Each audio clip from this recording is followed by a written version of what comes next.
Well, I went 8-6 again, but I did also last week before making the prediction say that I was gonna go 8-6, so that has to be worth something, right?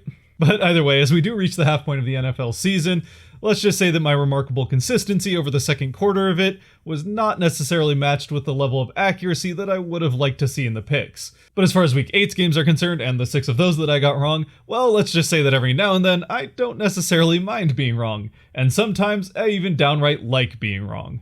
Baltimore versus Pittsburgh did end up living to the promise of being one of the better games of last week.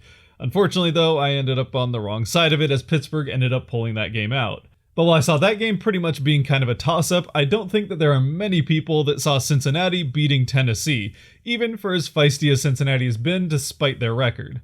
And then as far as the other two games are concerned, well, on Thursday night, the Falcons managed to hold on to beat the Carolina Panthers, and actually ended up shutting them out in the fourth quarter, which I definitely didn't see coming.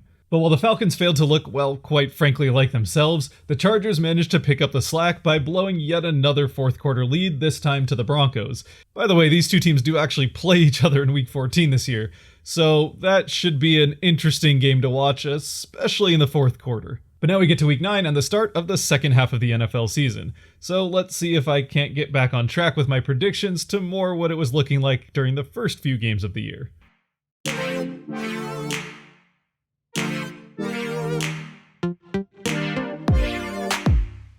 By the way, if you do find yourself enjoying this video at any point and you like enjoying things, or maybe you just like telling me how wrong I am in the comments section, the subscribe button can help you out. Starting off 9, as usual, we have Thursday Night Football. But unlike the usual Thursday Night Football, this could actually be a pretty good game, as Green Bay heads to San Francisco in a rematch of last year's NFC Championship.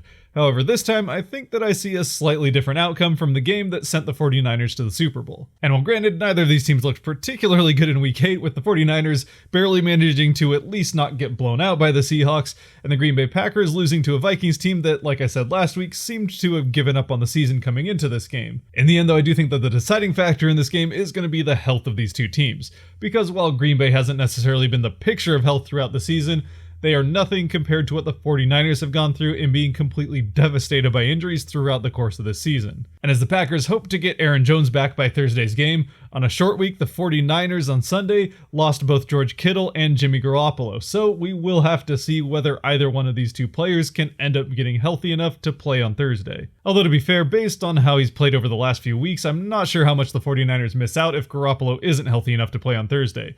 But if Kittle can't go, that's a different story. When all is said and done, I do think that this is going to be a pretty close game, so I'll end up picking the Packers 31-27. With Denver going to Atlanta over the last couple of weeks, and now with Drew Lock back, the Broncos have shown some fight left in their season.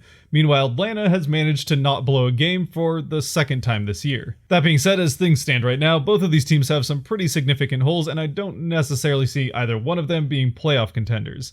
In the end, I'm going to pick Denver to win this one, I think, 27-26. Up next, as Seattle goes to Buffalo, this is probably the hardest game for me to predict this week. The Seahawks are hoping to have Jamal Adams and Shaquille Griffin back, as well as having the first starts from Damian Snacks Harrison and Carlos Dunlap. So as the defense is coming off of certainly its best performance over the year against the 49ers, they are going to be getting some key pieces back, so you would think that they could get better.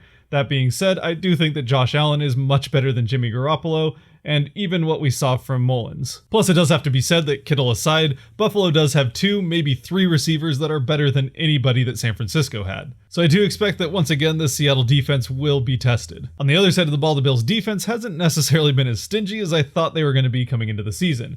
That being said, they are still a better defense than most of the ones that the Seahawks have faced to this point. And so in the end, both my heart and my brain want to pick the Seahawks, but I have picked the Seahawks in every game so far to this point in the season, and even with 4 divisional games still left, including the Cardinals, who the Seahawks have already lost to once, I do think that this game in Buffalo is probably the Seahawks' toughest game left on their schedule. So if I'm going to pick against the Seahawks at any point in this season, it probably should be this game. I'm going to end up picking the Bills to win this one 31-30.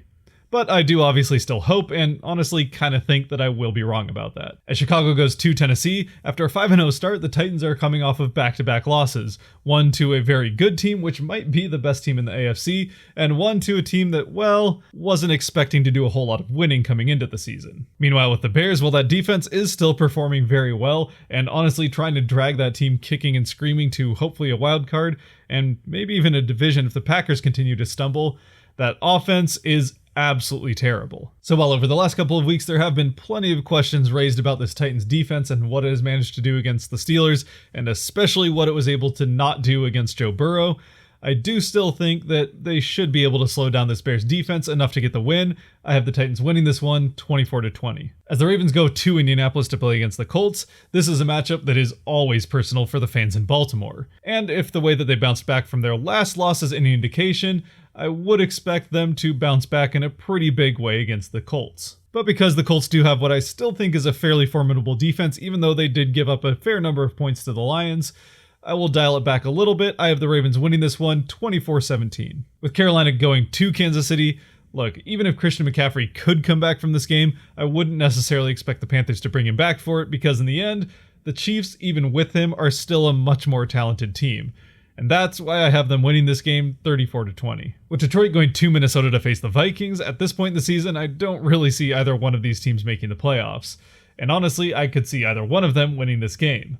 But considering they did have a much more impressive week this last week with their win over the Packers, I'll end up picking the Vikings to win this one 24-23. And then taking a step down from those two teams that are underperforming and as a result not likely to make the playoffs, we have with the Giants and football team, two teams that are truly just bad and have no right being anywhere near the playoffs. But again here, the outcome of these NFC East divisional games is honestly anybody's guess.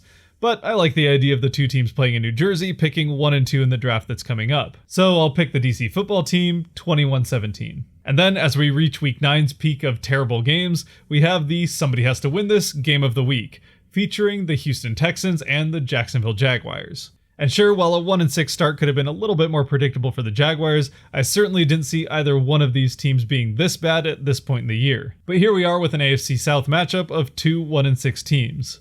But with all that being said, this is not a terribly difficult game to pick, because even with Gardner Minshew out, granted he hasn't played particularly well so far to this season, the better quarterback and the better players are still very clearly on the Texans roster. And on top of that, while the Jaguars have been losing games for pretty much just the reason that they're bad, the Texans, you can also look at their schedule, which has been absolutely brutal.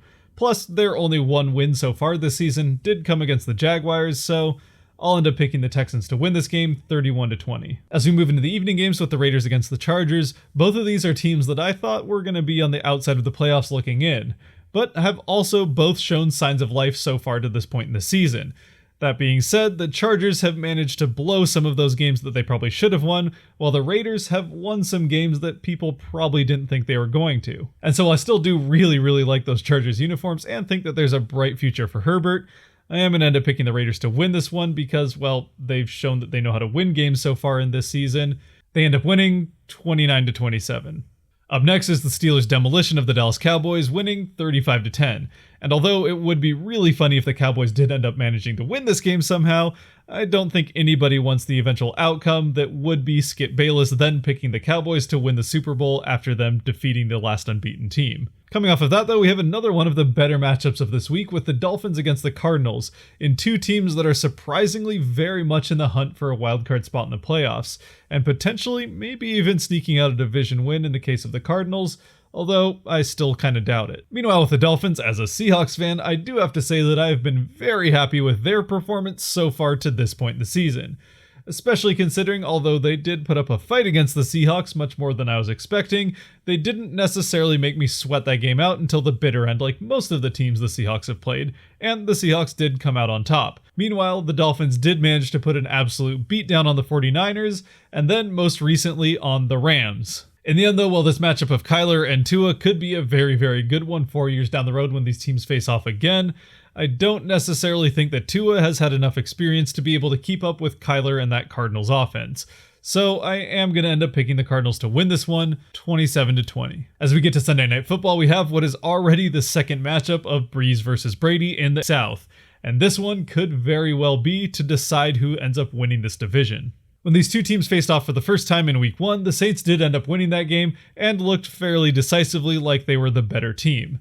That being said though, ever since then, the Buccaneers have certainly looked a little bit more consistent and definitely like they are the more complete team of the two. And sure, you could argue that some of the Saints' issues could be more due to injuries and whatever the heck is going on with Michael Thomas, But either way, it still has resulted in a Tampa Bay team that coming into this looks like the better team. That being said, with this Tampa Bay team though, especially coming off of a Monday night game where they nearly lost to a woefully bad Giants team, this Buccaneers team has not necessarily been free of its own issues with occasional underperformance. In the end though, while this does somewhat depend on whether or not Michael Thomas is healthy, I do have the Tampa Bay Buccaneers winning this game 30-27. And that brings us to Monday Night Football and what is once again a very underwhelming primetime game with the New England Patriots facing off against the New York Jets. And look, I'll just come right out and say it. Even with all their issues, if the Patriots can't get back on track against this Jets team, they're probably not going to get back on track this season at all. Even at that though, the Patriots are still sitting at 2-5, and even if they do beat the Jets, which should be an easy win, and get to 3-5,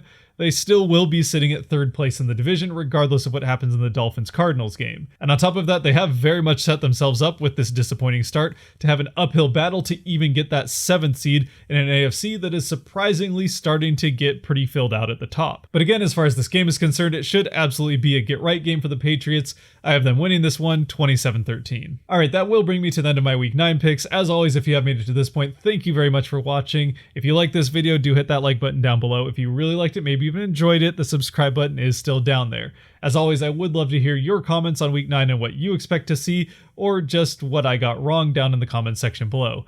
Otherwise, I hope to see you next time. Stay safe out there and be good to each other. Peace.